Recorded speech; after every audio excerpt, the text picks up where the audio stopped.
Yeah.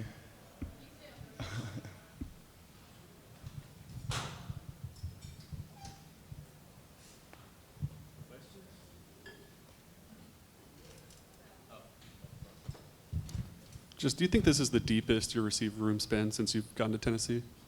I absolutely do. I think it's a huge testament to what we're doing in recruiting, what our personnel department's doing to bring talent in here, and it's also affecting our room in a positive way.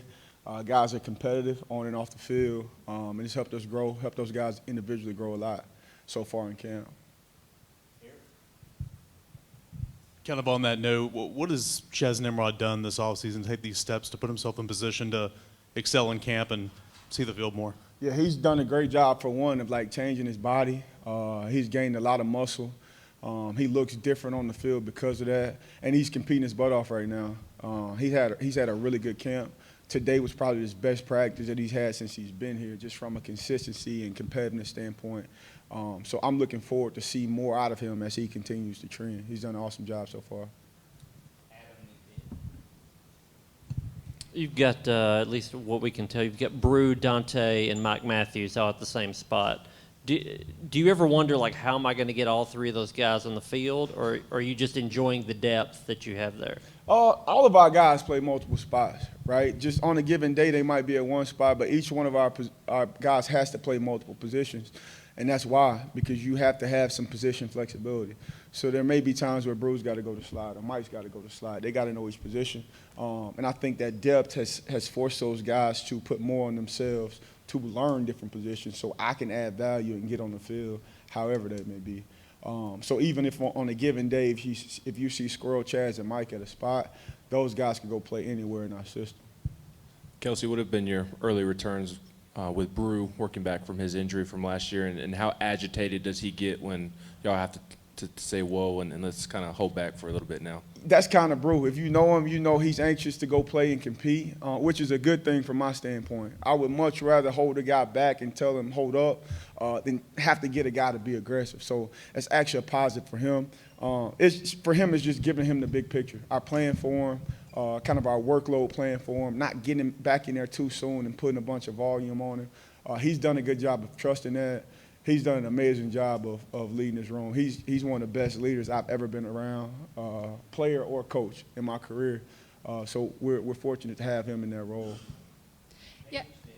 Yeah, Coach, kind of building off of that, Braylon Saley said, basically when Brew's in the room, you don't need to be there. How important is it to have a leader like Brew in the room? It's awesome. I think for me, it challenges me because I think kids like that you can take for granted as a coach and just assume a lot because they're always in the right place, they're always doing extra. So for me, as a coach, it challenges me, like, how can I do things that may be out of the box or unorthodox or put him in situations where he's uncomfortable so he can continue to grow. I do think also that when young guys see me coach him and challenge him, those guys realize that, everybody's getting coached the same way. Everyone's getting challenged. And there's a respect in their room that, man, everybody has to compete to kind of earn their place and create their own value. Kelsey, what kind of difference have you seen in Chris since the spring? Is he more comfortable in the offense? What's maybe different about him from earlier in the offseason? He's dialed in, man. Like, when he first got here, I don't think he had a true expectation of what it took in this building and in this league to be successful.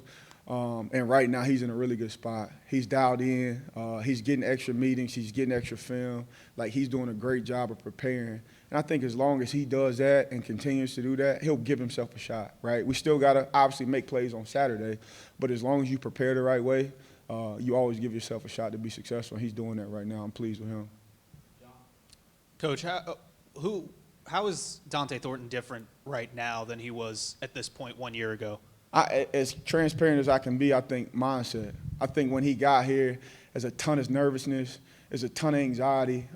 He put pressure on himself a lot. I think the biggest thing that kid's done this offseason is he's just allowed himself to work as hard as he can and let the chips fall where they may.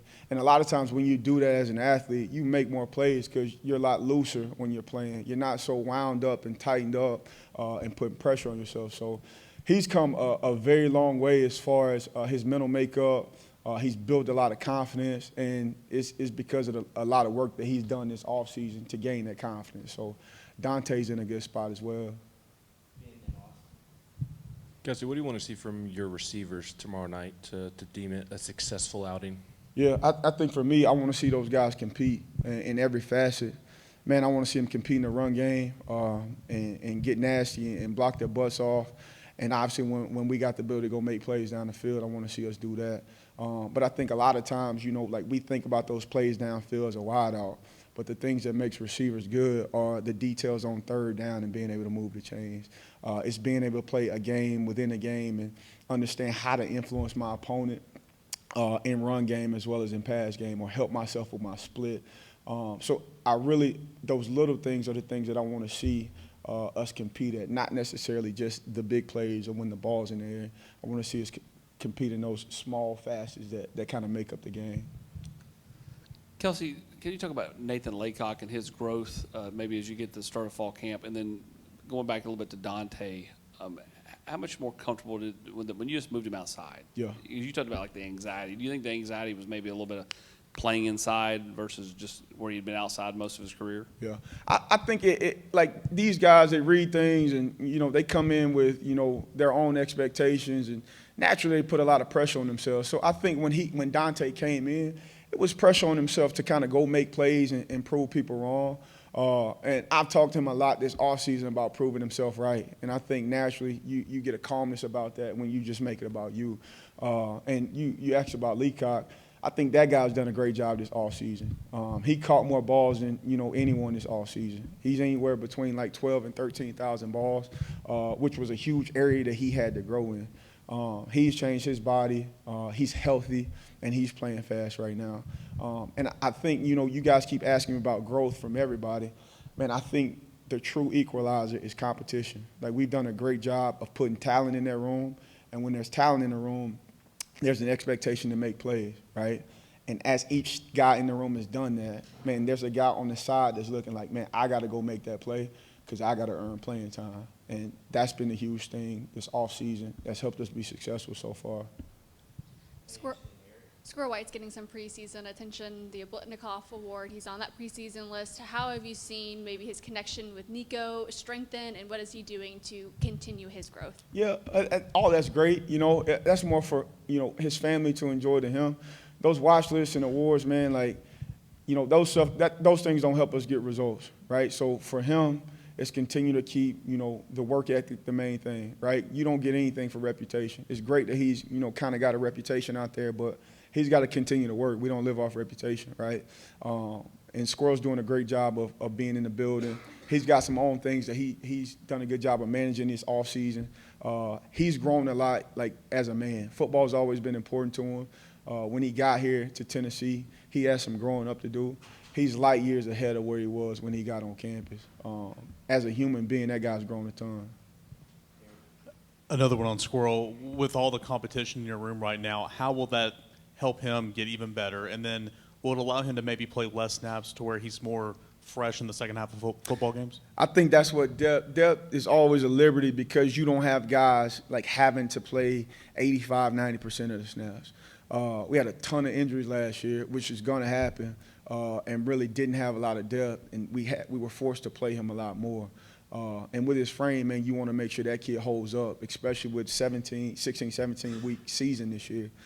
So absolutely, that depth is going to be a liberty for us. And also, right, iron sharpens iron, like sharpens like. The way Brew runs routes is different than Squirrel. The way Chris runs routes is different than Squirrel. But you can always take pieces from each guy and help your own game, and that's where the competition is helping him a ton. Kelsey, when you had if you had a post-spring meeting with Chaz, what were the things in terms of, hey, this is what I want you to do this summer, I like this, I'd like this to be better? What was that conversation like, and has he followed that script? Yeah. So for me and Chaz, like, his biggest thing is just the rigors and the violence in this league. Man, just I want you to play with a ton of physicality. I want you to embrace physicality. And Chaz is a good-hearted guy, right? Like, he's always smiling. He's always in a great mood. But there's a switch that's got to be flipped when you're on that field for me to be elite. Like, I got to be able to flip that switch and go compete with anybody in the world. And I think mentally that's where he's transformed. So it's always little nuggets when I see him. It may be like he's really into books. We've talked about The Alchemist. I've given him props and things out of that book.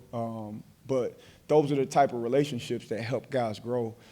It won't always be, a football quote or a quote from Coach Lombardi, right? Like sometimes you got to dig deeper, and that's where the relationship piece comes into place, and you're able to tap into guys. So, man, that's helped so far with him, and we plan on continuing to trend with him. Coach, other than the competition aspect of this group, what excites you the most about them going into the season? Man, I think just playing football, right? Like, you think about the stories in this room. Like, Brew would have been done last year. Like, he fought through an injury, but really and truly it's a second chance for him to put things on tape as last year.